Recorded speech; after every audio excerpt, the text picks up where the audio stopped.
All right, Imagination, welcome to day one of camp. It's over, obviously, or day one of clinics, I should say. Hey, I thought instead of just a lesson recap that you may have in your email box already, that I thought I'd just go through a quick video lesson recap for all 6 weeks. So not only is it easier sometimes just to watch the video, but you can keep it and then go back to it at any one time. These are not, the skill sets that we're talking about are not just synonymous to the camp. It's about golf in general, right? So we talked about in our lesson 1, if you would, on the short game, all right, and wedges. So I have a 60-degree wedge in my hand. The first thing we discussed here is the importance of the grip. When you think about the grip as the only thing that connects you to the club, it's paramount that it's correct, right?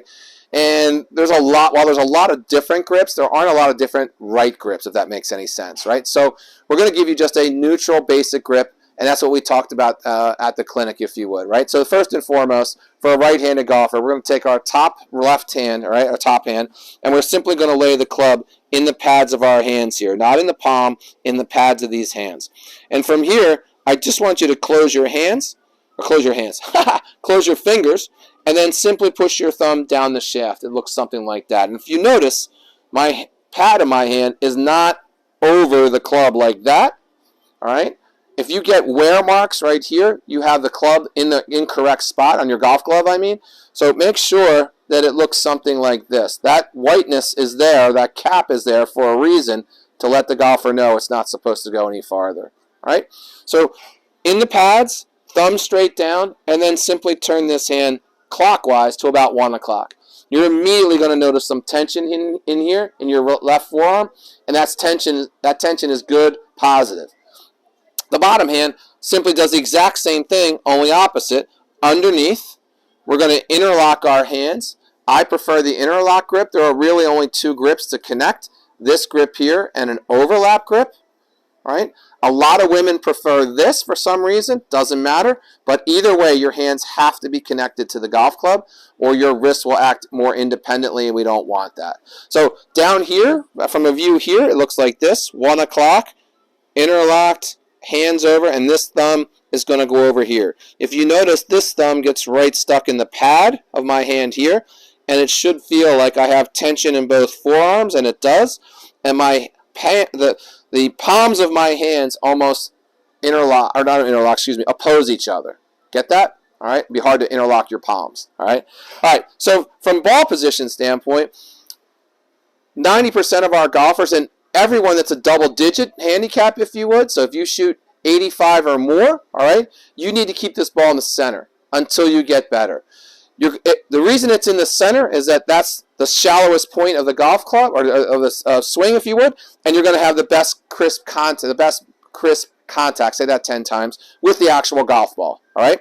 So regular stance, I'm going to tighten my stance or close it in just a little bit, allows me to turn just a little bit more. From here, that simple grip that I talked about, if you're wondering about the distance here, just take your fist and the high sign and just put it something like that. Pinky on my waistline, here, that should be it. If you don't want to do that, just let your hands or your arms hang naturally, if you would.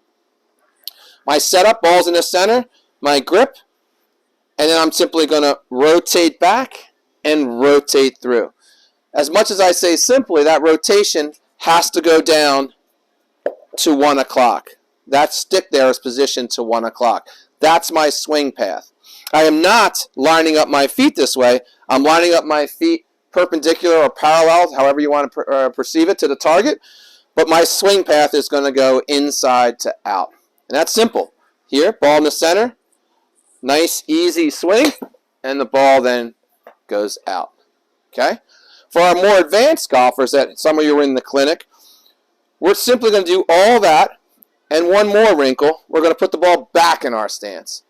All that's going to allow us to do is now when I come through, I'm going to strike this ball sooner, creating more backspin on the golf ball. The ball will go relatively the same distance, but it's going to stop on a dime. That looks like this.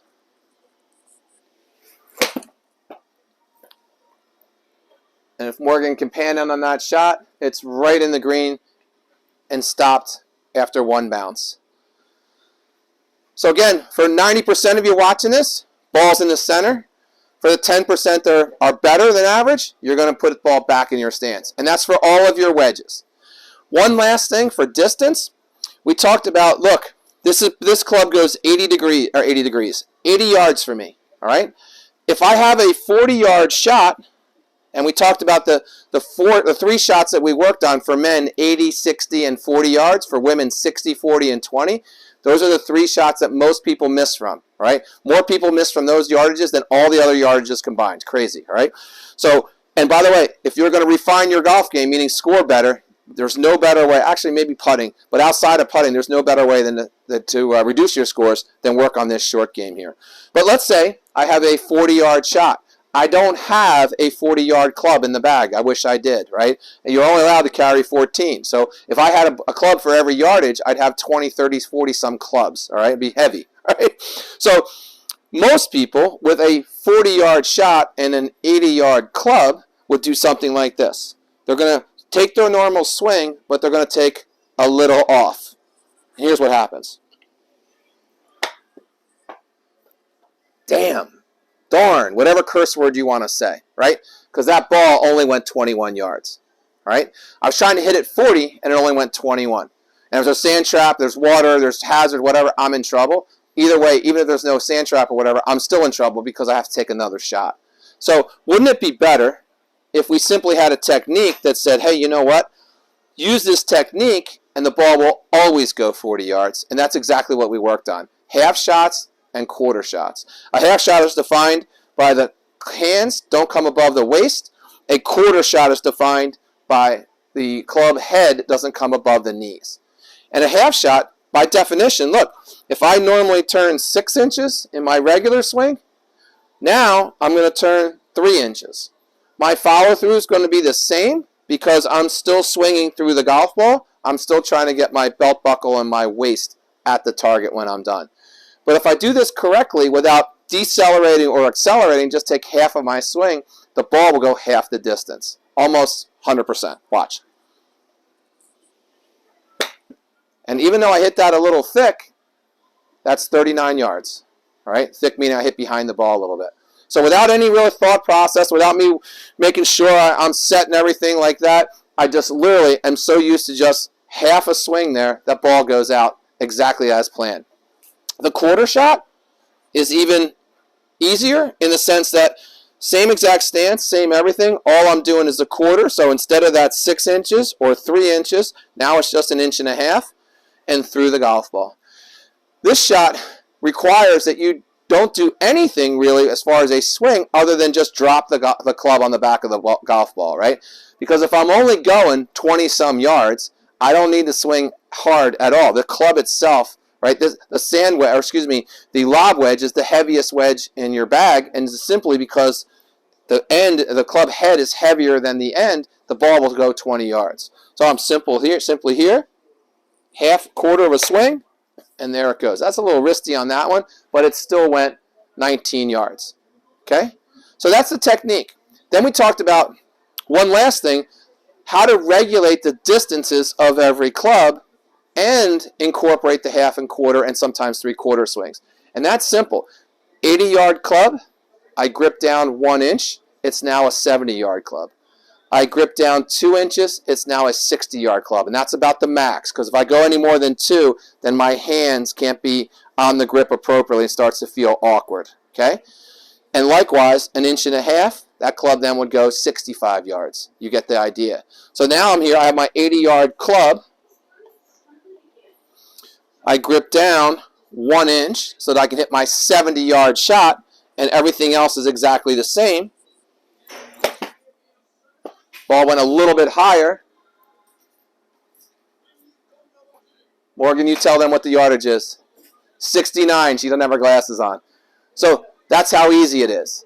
Okay?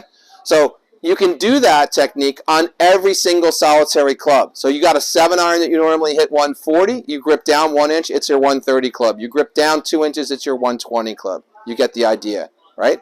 That's how easy this game is. Don't make it any harder than it is. And that's how you get the game that you've always imagined.